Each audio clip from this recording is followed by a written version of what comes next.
आप देश की जनता को अपनी इस नगरी के बारे में क्या बताना चाहेंगे जो मुजफ्फरनगर और सहारनपुर के बीच में? ये हमारा नगर ऐसा है कि जो कि ऑल ओवर वर्ल्ड में मशहूर है, और इसकी मशहूर होने की वजह है कि देश में आज अगर हम आज़ादी से हैं, अंग्रेज़ों से अगर आज़ादी हमें मिली थी तो इस देवबंद की वजह से मिली थी। इस देवबंद का उसमें भरपूर योगदान रहा, और नंबर 1 में सबसे पहले अगर आता है तो देवबंदी का आता है। हमें फ़ख्र है कि हम ऐसी जगह पैदा हुए हैं। फक्र है, क्योंकि अंग्रेजों से जब हमने ठाना कि उन्हें बाहर निकालना है तो शुरुआत यहाँ से हुई थी, लेकिन ये लड़ाई बढ़ती बढ़ती कहाँ तक पहुँच गई हजरत?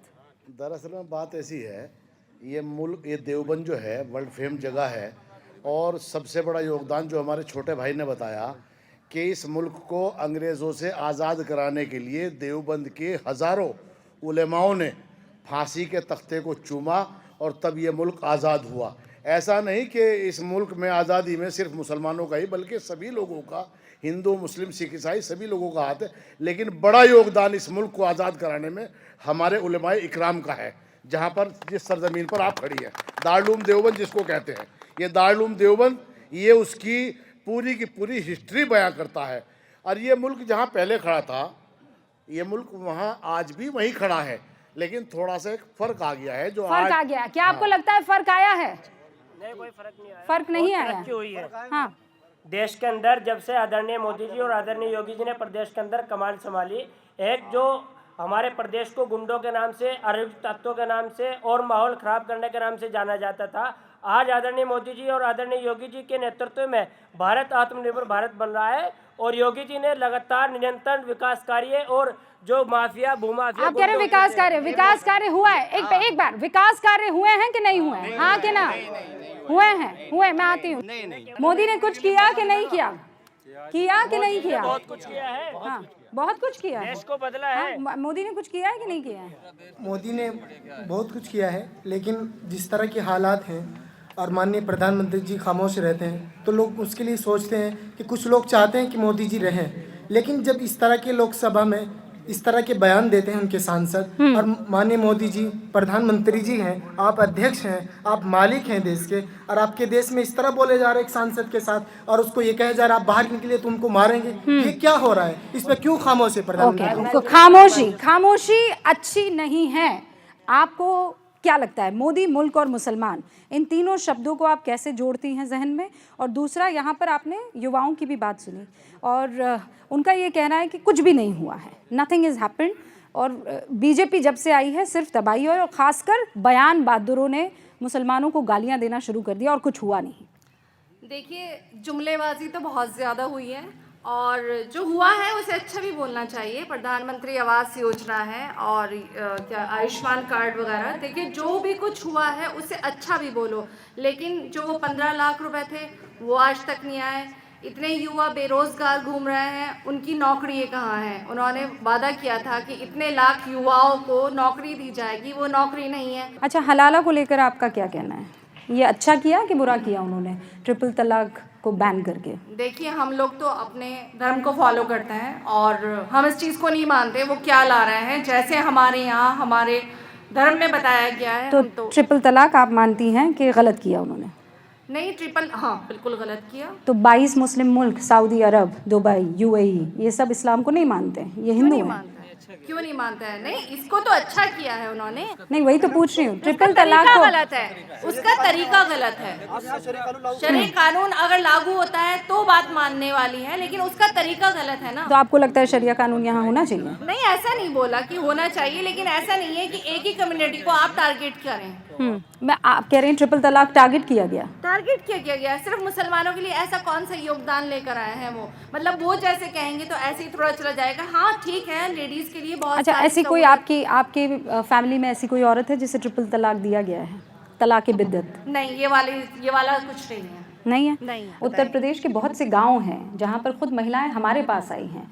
मैंने खुद ऐसे बहुत से शोज़ किए जहां वो रोई है, बिल्की है, 6-6 महीने का बच्चा हाथ में लेकर, सिर्फ इसलिए अगर आपकी बेटियों के साथ, अगर बेटी के साथ या परिवार में किसी लड़की के साथ एक मर्द सिर्फ इसलिए क्योंकि वो गुस्से में है ट्रिपल तलाक देकर और उसे बाहर कर देगा और सुबह उसे याद आएगा कि नहीं नहीं मुझे तो ये गुस्से में हो गया और उसे हलाला करना पड़ेगा, आपको लगता है ये ठीक है? नहीं, ये वो भी तब जबकि 22 मुस्लिम मुल्कों में इस चीज़ को बैन कर दिया गया है। नहीं देखिए, ये सब गलत है, लेकिन इसके बावजूद बहुत सी जगहों पे नुकसान भी उठाना पड़ता है कि लेडीज़ जाके आजकल पुलिस थाने में खड़ी हो जाती हैं, मेरे हस्बैंड ने ऐसा किया है, मेरे ससुराल वाले, झूठे केस इतने बनने लगे कि कुछ लोग, मैं तो खुद एक लेडीज़ हूँ, मुझे लगना चाहिए कि नहीं लेडीज़ को बहुत अच्छा ये वो मिला है कि वो जाके खड़ी हो जाएंगी, अपने हक के लिए लड़ेंगी, लेकिन सच्चे हक आप कह रहे हैं कि एक चेहरे एक सिक्के के बहुत से पहलू सारे हैं, पहलू लेकिन होते हैं। मुझे इस बात की खुशी है कि आप कह रही हैं ज्यादती अगर हो रही है तो वो दोनों तरफ नहीं होनी चाहिए। ओके, मैं आपका रुख करती हूँ दोबारा।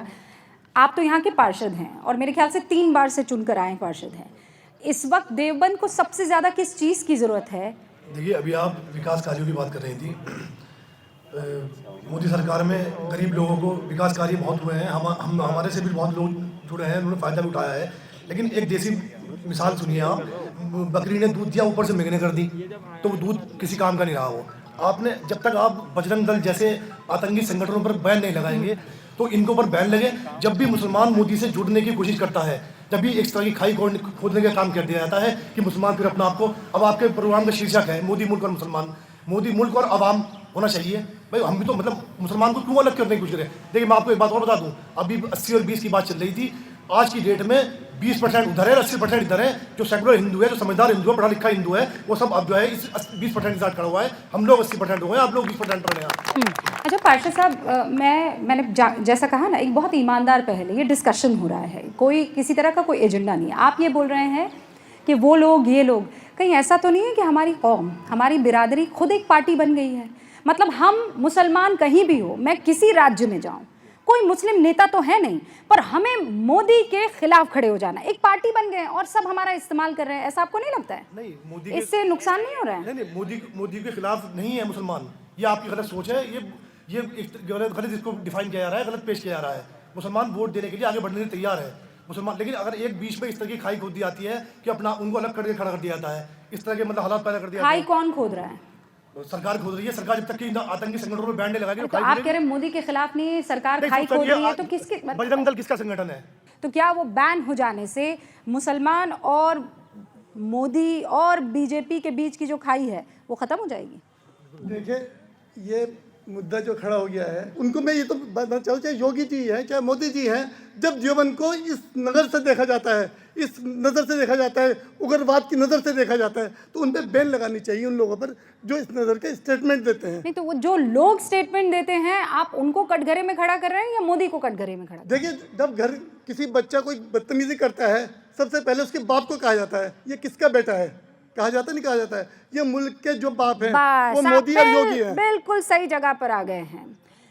तो फिर जब कन्हैया का गला रेता जाता है तो पिता को बोला जाएगा कि नहीं बोला जाएगा? और वो सारे पैरोकार जब बाहर सड़कों पर आ जाते हैं तब तो हमारी जुबान नहीं निकलती है, तब तो हमें नहीं लगता है कि हमारा बच्चा ख़राब है, हमारा बच्चा आतंकवादी है, हमारा बच्चा गले रेत रहा है, हमारा बच्चा नाराए तकबीर के नाम पर इस्लाम की गलत छवि को पेश कर रहा है। उस वक्त तो हमारा खून नहीं निकलता है। देखिए, एक बार पहले भी चैनल वाले से मैंने कहा था कि हम हज़रत अकरम सल्लल्लाहु अलैहि वसल्लम के कहने पे चलते हैं।